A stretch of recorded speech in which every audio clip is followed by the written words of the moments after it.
Sure, no problem. All right, so let's start with our very first webinar for the network. How exciting.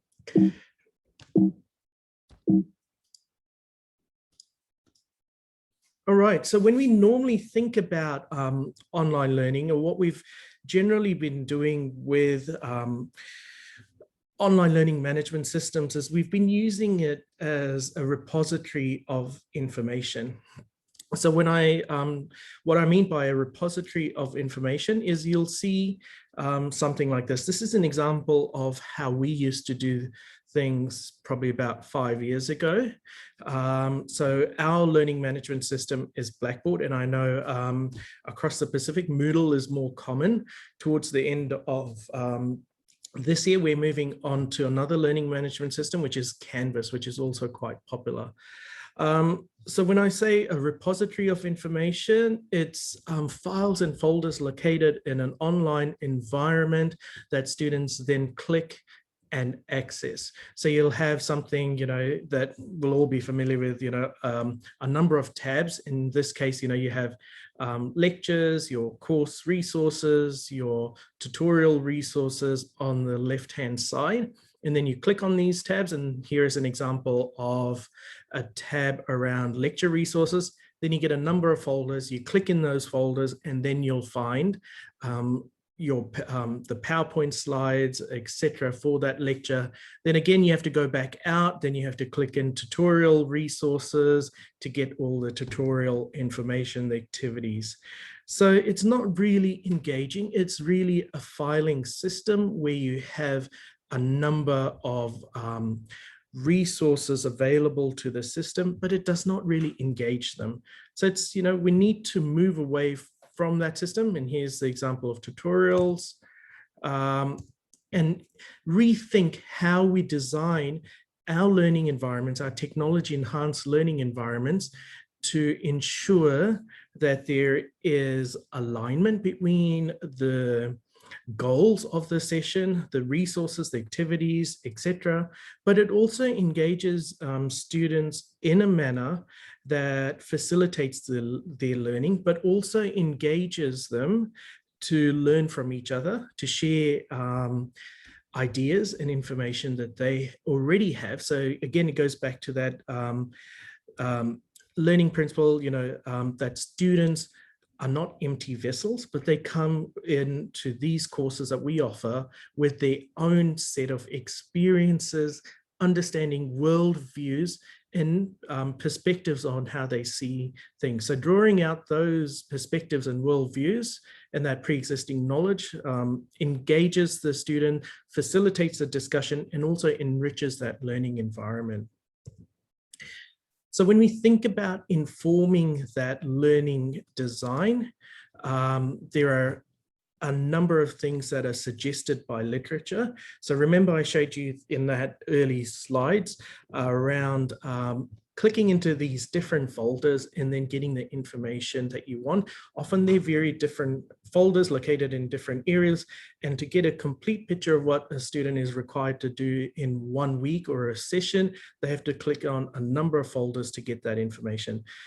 And through those clicks, a lot of students become lost or disengaged by that process of trying to work hard to find that information. And that is what's suggested in literature, is that we minimize the clicks, which will help to promote engagement in the session. And it's a move away from that repository system as well, where you look at where each of those lectures, the tutorials are divided into folders. And again, the student has to make sense of it to understand that whole week. So you can have, instead of doing that, have a session by session approach or a week by week approach. What also the literature suggests is that students are visual, they respond to visual stimulus. So having visual elements in a course also accommodates those different learning styles. So remember, you've got those different learning styles. It's VARK, V-A-R-K, which is visual, auditory, kinesthetic, and knowledge-based, where they learn by reading and writing.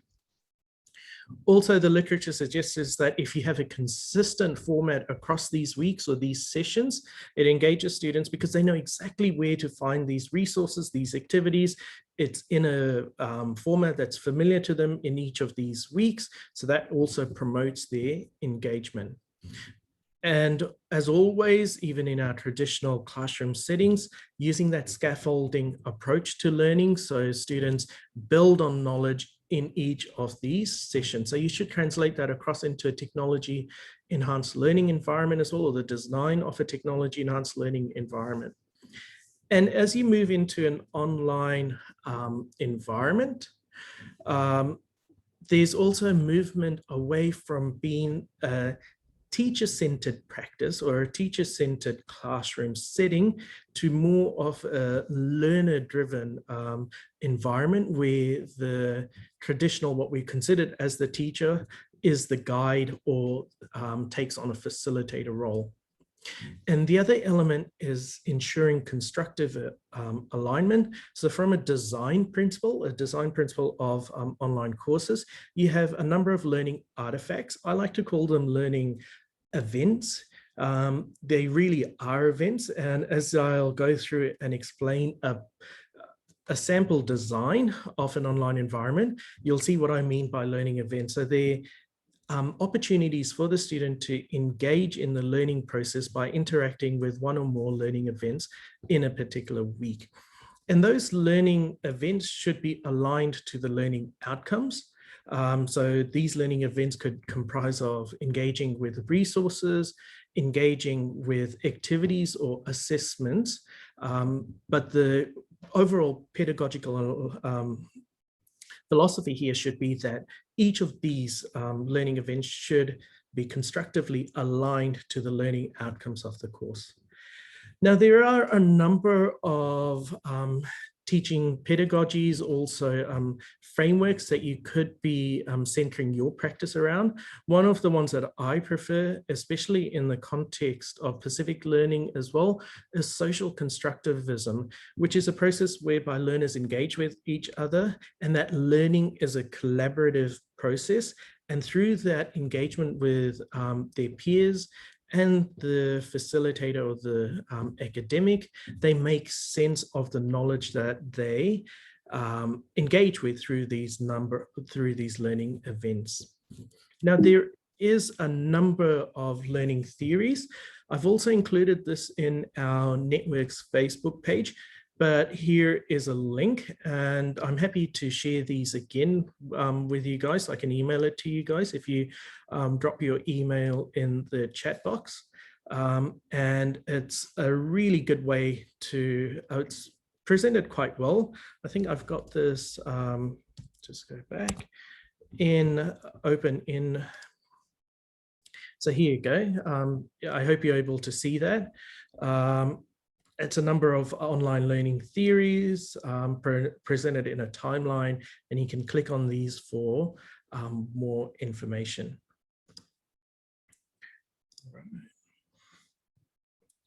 So when you're thinking about designing an online course, what I would recommend is having a planning document, and this planning document could be tailor-made to your specific needs. Here is a planning document that I made last year during our lockdowns in New Zealand, when we had to quickly go from transitioning into face-to-face classes or blended classes into a fully online learning environment.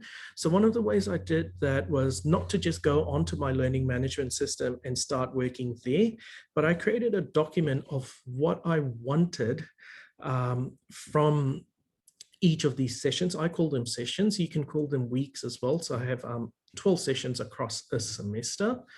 And what I thought about it at the heart of this document was that constructive alignment principle. So when I had these various learning events, as you'll see there, I always went back to the principle of constructive alignment and aligned it with the overall learning outcomes for my course. And you can tailor make this. I'm happy to share this document as well. So just let me know in the chat and I'll do that. So I had a brief introduction for each of these weeks or sessions, followed by a clear articulation of the learning goals.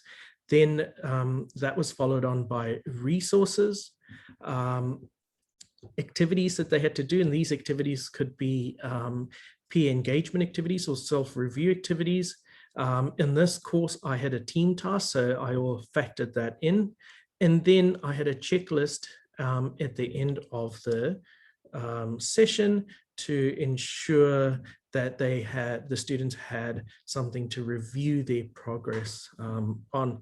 And as you'll see, I've gone back and reconsidered. As you do, I've reflected on this process, and I have added another section before the checklist, which is a recap video, and I'll show you that.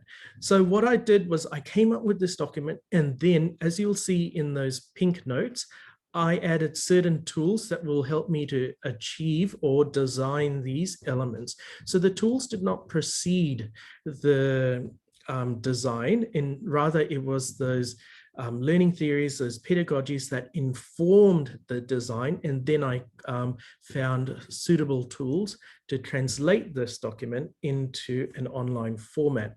And I will show you that online format as well. So if I go into a little bit more detail, so the first element of that online page of that session that the students see is a banner. And the banner just keeps it fresh, it's engaging, it's very visual. I kept it visual and I had that principle in mind.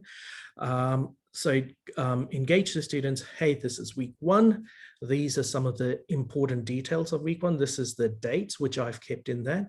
And a brief blurb, 1 or 2 lines at the most, around what this week focuses on. And over this session, I'm going to let you know of some of the tools that I use. In no way am I advocating for these particular tools. These were things that I was familiar with. The tools, really, there are a number of tools, and you can use whichever tools that you're familiar with. So I'll show you an example of a banner that I did. So this is welcome to week 1. It highlights the dates, and it's just a few sentences giving the students clear instructions on what to do next. So, first watch the introduction video, then engage with the readings and resources, then they're followed by the activity, etc. So these were some of the tools. There'll be a recording of the session, so you can go back and have a look at those links. So there's some word cloud tools, and that's what a word cloud looks like. And these are free tools that you could be using. I also used, in some instances, Prezi. Prezi is a great tool. I found it really useful for myself, and I'm kind of familiar with how that works. It is a subscription-based tool. It does charge $36 US a year for an educational access. So it may not be affordable in some contexts as well. So but those word cloud tools are good. And then followed by the word cloud, or that banner, that introduction to the week, I had an introduction to the session, and that was a little bit more specific to that session. And what it helped me to do was establish a connection with the students. So in some cases, I had a voiceover slide that spoke to what needs to be done. In other cases, I had a recorded video where you'd see me, and that helped kind of build that connection. Some connections in the online environment can be quite isolating. So it's important to build that connection between students and the facilitator. So a video is a great way of doing that, an introductory video. So that introductory video also orients the students and tells them, this is the tasks that need to be done. This is what you have to do in the session. This is the resources that you need to engage with. But it's also opportunity for you as an academic, as the guide, to flag post any important tasks, activities that need to be done for that particular week. Again, there's a wide range of tools that you could be using, such as Prezi or Doodly or Toonly. I'll show you Doodly in a little bit. Those are subscription based. At AET, we had a subscription to Panopto. That may be the case. I know a number of universities have subscription to software.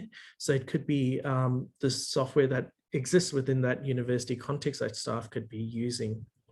So it's just a little voiceover slide, as I said, and it's, I kept it quite consistent in each of these weeks.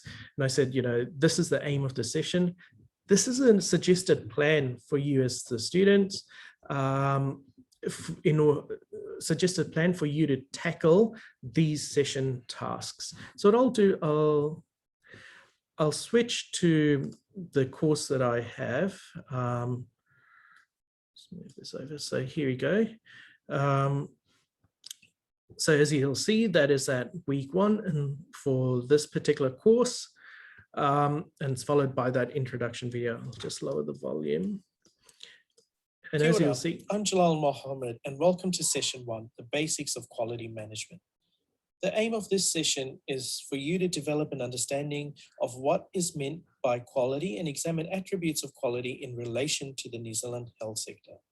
So then you may be asking yourself, so it's a little introduction to that session. It lays it out. It's very visual. It moves around. And I use that analogy of a soccer field as kind of having goals for that particular session, and then, having a plan or a strategy to achieve those goals. The next thing that I did in my sessions was I wanted to clearly outline for the students what the learning goals were for this particular session or week and how it related to that overall learning goal or the learning outcomes for that for the particular course. So what it helped me to do for myself, it helped me to then look at constructive alignment, and that was again at the back of my mind. So any resources that I had then were going to align to those learning goals, and it gave me a complete picture of how each of these sessions achieved the learning outcomes of the course. It also gave me an opportunity because students would engage with the learning outcomes on a number of sessions. So it gave me the opportunity to scaffold that approach to learning and build on what they've already learned for a particular learning outcome in an earlier session. And it also signposted for the students, hey, this session is in relation to learning outcome 1 or learning outcome 2. And when they were revising, when they were doing their assessments, they went back to those particular sessions that as they related to learning outcomes. Again, there's a number of tools that you could be using. This is a couple of tools that I use. Again, I use Prezi or Adobe Creative Cloud, but I'm sure there's a number of tools that you could be using as well. And a lot of universities also have learning designers or instructional designers that create some of these tools or some of these images and graphics for them. So that's also a very useful resource to tap into. So that's how that looked. We have in our context at AUT learning outcomes. So we have 4 or 5 general or broad learning outcomes that students achieve across a particular course. And so I broke that down, this week will contribute to your understanding of learning outcome 1 and 3. And this is the learning goal for this particular session. So it's again, the signposting to the students, this is important when we're talking about learning outcome 1. And if your assessment's relating to learning outcome 1, then, go back and have a look at these sessions. So after I had the learning outcomes, it was then an opportunity for the students to engage with resources. So there's a number of different resources that you could be using in an online learning environment. I like to mix them up. So you'll see in my courses that you'll have a number of different, even when I do recorded or voiceover presentations, there's differences that I'll show you. So we have readings through our reading management system, which is TALIS. Then any supplementary resources, and here I link any web pages or any additional resources that students can engage with. This is an optional section, so they don't have to read these sections if they have understood through the readings the concepts or the key concepts. So some students, need a lot more resources in order to pick up those concepts. So here is where I put any additional supplementary resources where any student would be struggling to kind of grasp an understanding of those concepts can look into and engage with. And then I also have recorded resources. So it's an opportunity again for me to build that connection with the students, but also hammer in some of those important key concepts of the course. So these recorded resources, I try and keep them quite short, crisp, to the point. What literature suggests is that having it more than 15 minutes is it's shown that students don't engage well with resources that are longer than 15 minutes. So I try and keep it down to 10 minutes if I'll have maybe 2 10-minute videos, or, ideally I really want them to be about 5 to 7 minutes long. And I'll show you an example of it. So there's a number of resources that you could be using to create these. So there is TELUS is our reading management system. A lot of universities use that, but there may be differences in some universities on the reading management system that you use. You could use Prezi for voiceover slides, or PowerPoint. PowerPoint is also a great alternative. I know at one point at the Fiji National University, they had, at least in the College of Medicine, they had a subscription to Articulate, and Articulate does great voiceover presentations, and you can build in quizzes into those presentations so students can interact with those presentations. And HP5 is another tool that does what Articulate does, and that also has, I think, some elements are free but other elements are paid for. Then there's also animated videos that you could be doing, and I like doing these. These take a lot of time, but there's a number of software that's available. I use Doodly or Toonly. And our university also has a subscription to Panopto, which also does voiceover slides as well. So here is an example of one of these recorded resources. I'll jump back into my course page. So as you'll see, there's readings there. And that's just links to our reading management system. And here is some recorded resources, just lower the volume. And this is through a number of attributes characterize quality of this is through Doodly, services. and it's just an animation-based software. And you can create these animated videos around effectiveness. I like to create them around key concepts. Safety, and they're quite engaging, and the students like this. So rather than just doing different first of these attributes voiceover slides every week, the first of these I mix it up between voiceover slides and animated presentations as well. So that keeps the students engaged. Now, each week as well, I like to have a very short, crisp activity for the students to do. And their activities could be of 2 types. So some of these activities are self-review activities. So they engage with those resources, those readings and those web links or that recorded resource. And then they complete like a worksheet or a crossword, some online activities. I also create some games online.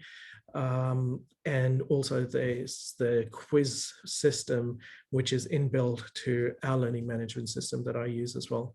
But more than that, I do also want them to engage with their peers and to create that collaborative sense-making activity of the knowledge that they've engaged with through those resources. So I do use some discussion boards or discussion forums to do that. Now, having a discussion forum each week will become quite tiresome for the students to do. It's also a lot of activities, work for the academic to go through all of those posts. So some week you could be doing review activities, a crossword, another week a discussion forum, another week a quiz, and it kind of mixes that activities up as well and ensures promotes engagement. So, you can do worksheets on Prezi, you can do them on Word documents, you can do them on PowerPoint, any software really. So there's some tools there for crosswords. These are free, and I like to use those as well in my courses, and also creating some puzzles. Again, that one is free there, so they're quite useful resources for teaching. And then, there's a number of tools for quizzes. We've got our Blackboard learning management system. Moodle also has an inbuilt quiz creator, but you can use Kahoot to gamify learning. So you can create a number of games and have it as a class competition, who gets the most right. So those are some of the things that you can be doing. So with Kahoot, Kahoot's actually really good. I like Kahoot. And it is free for a certain number of quizzes. So, you can create like 5 or 6 quizzes, and all of the class members have access to it, and they kind of compete with each other to see who gets the most correct. You can also create quizzes on Socrative or formative as well. And there's also concept mapping activities that you can do with the students to kind of create a sense of understanding around particular concepts. There's a whole range there. Mural is a paid for tool, but if you write to them and say that you're part of a university, they give you free access to Mural. So that would be worthwhile. I've done that this year and they've given me free access, but there's also Google Jamboard and Miro, which are quite good as well. And that's what an activity looks like. I created this on Prezi. It was just visual, but it was just a small self-review worksheet that I had done and attached the worksheet in a Word document to that. Now, the other activities, there's peer engagement activities, and they're discussion boards or forums, and they are quite challenging because they do take a lot of participation or encouragement of that participation, but also you need to, as an academic, you need to monitor that that space to ensure that those discussions are on track and correct it if it's going off track, but also ensuring that it is a safe space for students. So you have to have a number of rules and regulations.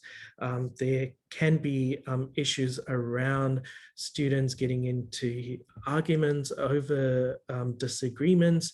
So it does take a lot of monitoring on the part of an academic, and that's why I wouldn't suggest using it on a weekly basis. The LMS systems like Moodle are quite good in the sense they can generate participation reports as well. So you can have a lot of these tools which are inbuilt to the learning management system that will allow you to figure out who's participating, how much they've participated, how many times they've posted, how many times they've replied to other people's posts as well. Now, as a sense making for the students, because you'll have a number of threads going on, number of discussions that will be ongoing in that discussion board. So as an academic, you kind of have to come in and weave those discussions to make sense and link it back to those learning outcomes that are specified for that session. And that also takes time. It's an art as well to kind of weave discussions, to read through all of those discussions and kind of encourage those that have participated, pick out the key elements. If someone's gone off track as well, weaving helps to kind of bring them on track, but also say, this is the, this is where the discussion should be, as opposed to where you've taken it. So it's important to do that activity. As I said, it is time consuming activity, but discussions are great. I love discussions. It gives students the space to view their understanding of their knowledge or their engagement with those resources. You can pick up students that haven't understood, but it also brings into the classroom setting or that online setting people's views, ideas, and it creates some of those social connections that you would normally have in a face-to-face class setting. Again, there's a number of tools that, the next thing that you can use for discussions.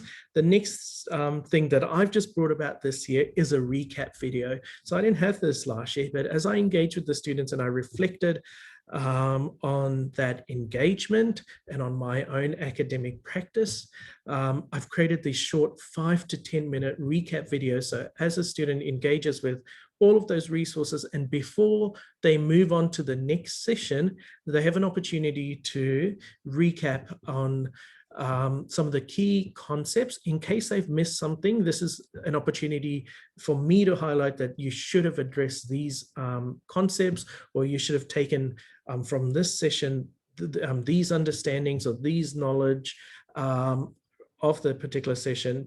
And if they haven't, it gives the students and also an opportunity to then go, okay, I didn't pick up on that concept, you know, I need to go back and read, or I need to go back and watch that video. So you can have this within that particular session, or you can have it at the beginning of the next session. Either way will work well. And then at the end of it, I have an opportunity for students to review their progress. And that's it through a checklist. I've used it again, that whole principle of visual element. And also what I would have ideally have liked to have done in this was to have a checklist where they can tick off, but our learning management system does not allow that. And I know Moodle does, there is a plugin for that. So you could be actually doing that where they can, you know, have a box and they can kind of click on it once they've completed that. So let's have a look at an example. This is a quality in the health sector course at AUT. It's for undergraduate students.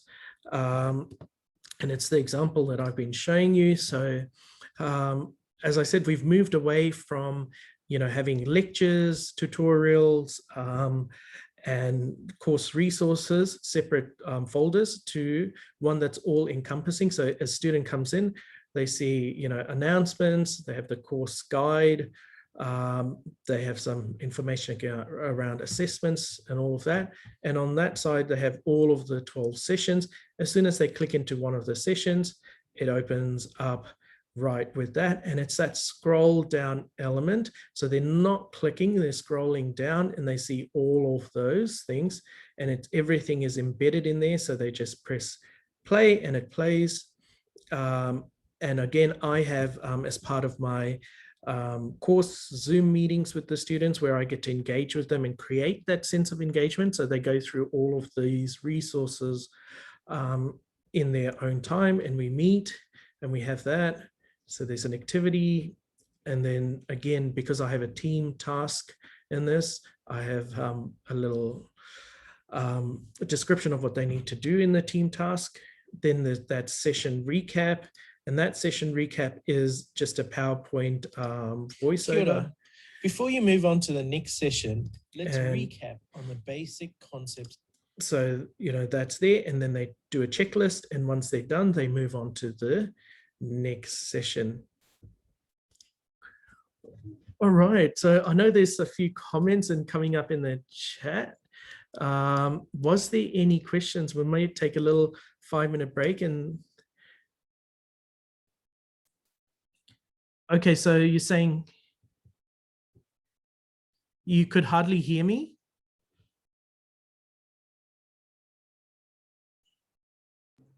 No, for briefly, Dr. Mohammed, but it was better. Okay, all right. After a little while.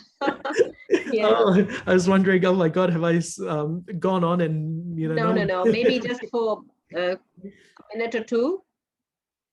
And I think probably Swaran was experiencing the same thing, but we could hear you better after that. All right, okay, that's good. So, you know, please feel free to, you know, ask any questions or share your experiences. I mean, it's also a learning opportunity for me as well, so. Yeah, I don't teach, but I basically what I do is I'm also the deputy chair of the Learning and Teaching Committee, and online teaching has been, an issue that we have been, battling with for some time now. Recently, we had a symposium in our orientation as well for academic staff, where each academic from our university presented their own way of, handling this matter.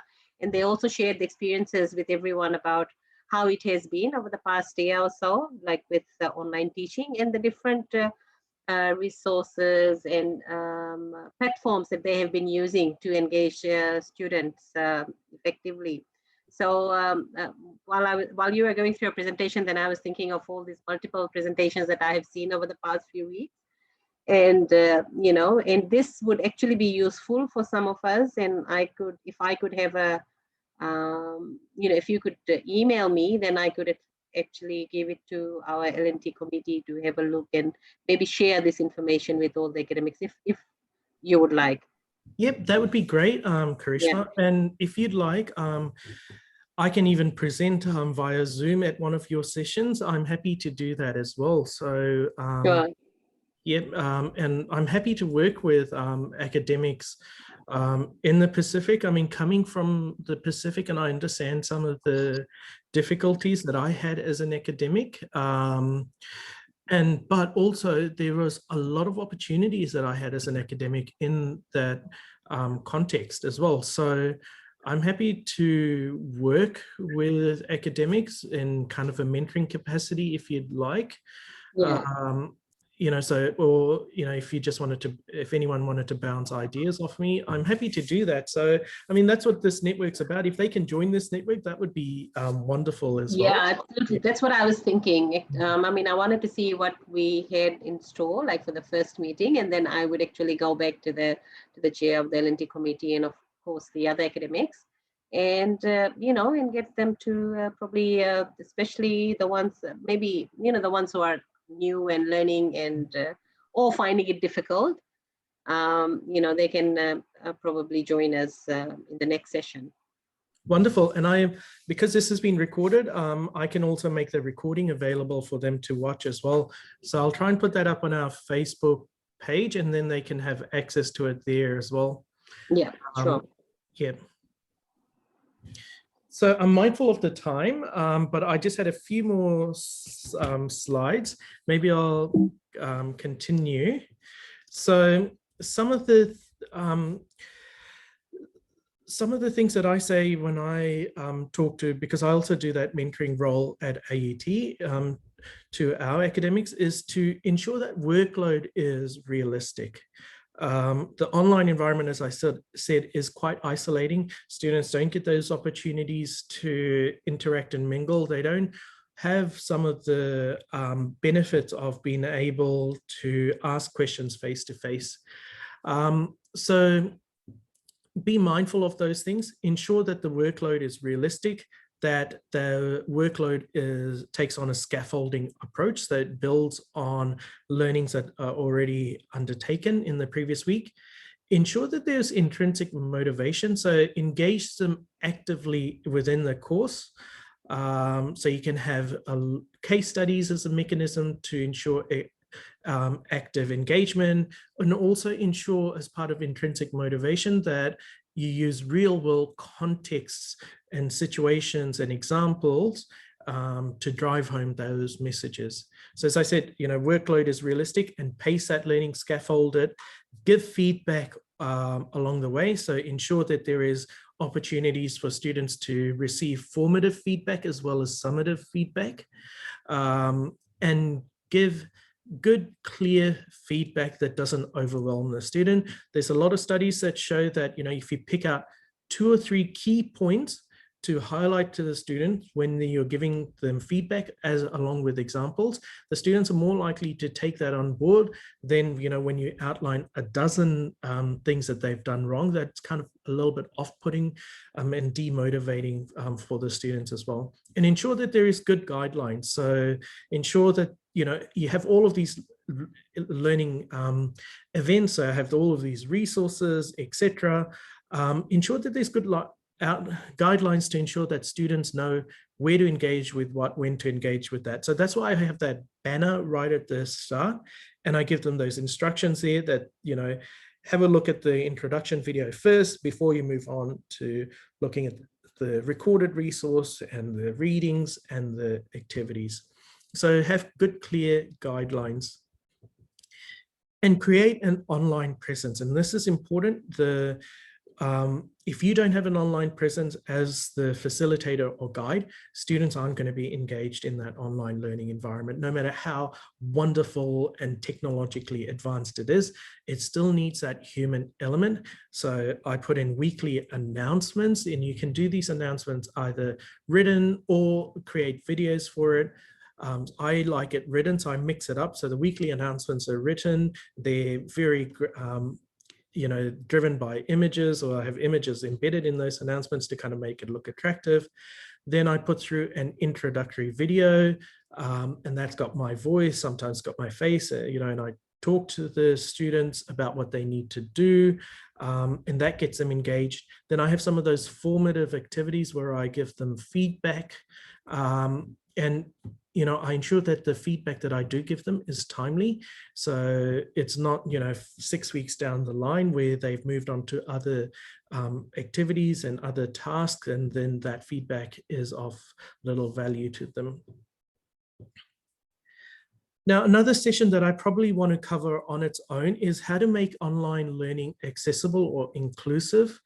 So you have students with different learning needs, you have students with certain disabilities or learning impairments that you need to address in an online environment. Say, for example, you know, one of the easiest ones to address is, you know, if a student's got a visual impairment and they have technologies such as immersive readers that read to them, if you don't have a description for that picture that you've embedded on that online environment, that immersive reader won't have anything to read. So when you put in these pictures, you always have alt text or descriptive texts that it will ask you to put in all of these learning management systems. It's important. We normally overlook it. I know early on in my academic practice, I overlooked that. But if you enter a description of that picture, then that immersive reader will read it out for students with a visual impairment. So maybe what I'll do is, I'll come back to a whole session on making online learning accessible, because it is really a lot more than this. This is just a very short summary of, you know, having a consistent design, using visual elements, having videos, because some students learn at different paces. So having those videos allows them to pause, to go back and think about that concept, read a little bit more, come back to the video, press play, you know, read on the, hear about the next concept. So it's learning in their own time and according to how long it takes them to pick up on concepts. And present information in multiple formats. So as I said, you know, have some that were written out. So my announcements have some in video format, etc. And consider digital access. And I want, you know, and I think this is quite important in the Pacific context. While internet speeds are fantastic in Fiji, you know, compared to the other islands. So if you are having, like in the context of the Fiji National University, if you're delivering courses, and I'm sure you do that at the University of Fiji to across the Pacific, students across the Pacific, then you need to consider what's at the lowest end of that technological or that bandwidth spectrum. So do students have access to good internet speeds? Do they have devices? Do they have devices that they aren't sharing with, you know, the rest of their family? Do they have one on their own? That makes a difference to their learning. Are they accessing these through mobile devices? And studies show that more and more students are accessing a lot of these resources through mobile devices. And so when you're designing that online platform, ensure that it translates well into a mobile format as well, and use alt text to describe those pictures for those with visual impairments, etc. And then also to create that engagement when you're having, you know, those Zoom sessions with your students, or you're having team sessions or whatever platform you're using, you can create polls. So some of these platforms like Zoom have polls built into it, but you can also use polls, other polling software, and Poll Everywhere is another free one. I have in this particular quality course, students are engaged in designing a quality tool for our own clinic that we have, our health clinic. So you can use tools to create virtual tours around facilities. So this is what I'm experimenting with at the moment. It's an online software called SeekBeak, and it allows you to take lots of photos and then make a virtual tour around a facility. So even before students step into that clinic, they can navigate their way around that space and be familiar with it. You can also gamify learning through Kahoot. And as I said earlier on, that's quite engaging for the students. There's also different whiteboard software, Mural and Oboard, that are quite good. Again, for students with in learning difficulties and impairments, say if they have hearing issues, you may need subtitles in those videos that you have. So there are some free subtitling software that you can run your videos through. YouTube used to do this. They've just recently, as of late last year, removed it. But Otter AI is a good free tool to use for captioning or subtitling your recorded resources. Again, I like to create surveys at different points in my courses. It just gives me an understanding of the student needs. So, after every 4 weeks, I do a survey, and then it allows me to modify my own practice, the online learning environment, to better meet the needs of my learners as well. We have a subscription to Qualtrics, but you can also use SurveyMonkey or any other software to do that. And sometimes you need those images. You need to have, put some of those images to make your announcements a lot better, or use it for banners. There are some royalty-free image software as well, or web links. A couple of them that I use are Unsplash and Pixels. And they're both free as well. So you can also use that to make your online learning platforms more visually engaging for the students. The other thing that you can use is barcodes, and I love barcodes. I use them, to link different things. So instead of having a plain old link, to kind of make it a little bit different, you can place a barcode within your learning management system, and it will link students to, say, your readings for that week, etc. So if you've got your mobile phone, you can scan that, and that just links to my page. It's my professional networks and all of that on that. So that's just an example of how you could be using barcodes as well. Now, probably about 4 or 5 years ago, the College of Medicine contracted me while I was here to design a Moodle manual for them. At that point, the College of Medicine used their own Moodle platform. Now they've integrated into that overall FNU platform, but it is still the same. The concepts are still the same. So there is a manual that exists. If you're in that FNU context, there is a guide, a teaching manual guide that I had developed for FNU at that stage. And you probably could get these. A contact person would be Sanya Chambers, and I think she is an instructional designer with FNU in Nasinu campus. So there is a manual there, and this was from one of my courses that I actually taught when I was there, and this is using Moodle. Again, it is a different format, but I thought I'll show it to you in case you're using Moodle. And it was a consistent format across these courses that had, learning objectives, a forum. This was in the week 1 in resources. Again, even when I go back to it now, would I do it in that same format? Probably not. My understanding of teaching online has progressed since then as well. So I would make several tweaks to that format to make it a little bit more engaging to the student as well, and inbuilt some of those things that I've been talking about in those earlier sessions. All right, so that was a brief overview, and I'm hoping that kind of sets the scene for further discussions that we'll be having and for further presenters to kind of build on some of those things and then contextualize it in our Pacific context. So if I